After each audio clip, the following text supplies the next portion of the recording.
Everybody talks about how weird it is that Doc Brown is best friends with a 17-year-old kid, but they're totally cool with Doc hanging out with Libyan terrorists, stealing plutonium, building bombs. What other shady deals does Doc have going on? That's what I want to know.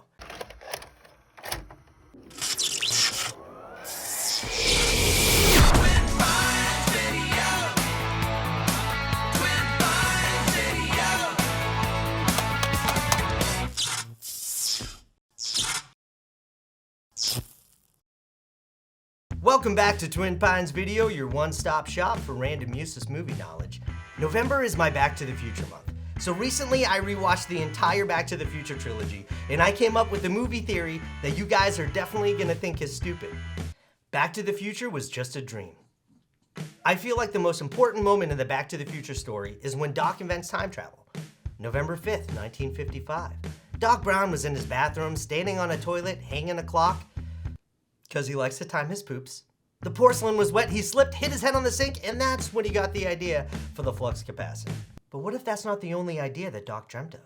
What if the entire story of Back to the Future is just an elaborate scenario Doc dreamt of when he was inventing time travel? Alright, bear with me. We know that Doc likes to plan out all of his experiments with as much detail as possible. We've seen this whenever he builds a model of Hill Valley to test his science experiments. When he dreamt of the flux capacitor, he must have known it would take him at least 30 years to build his time machine for a test run. Which brings us to 1985 at the Twin Pines Mall parking lot. Okay, hold on a second. If all of Back to the Future is just a dream that Doc had in 1955, how could he possibly know about Marty's existence in 1985? Simple, Marty doesn't exist. The first time he meets Marty is shortly after he hits his head on the sink and dreamt of the flux capacitor. Future Boy came into his life.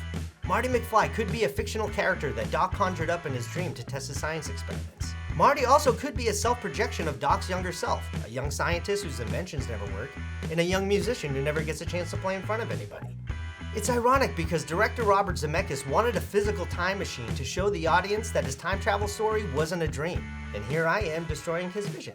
It's his fault though for having Doc invent time travel in a dream.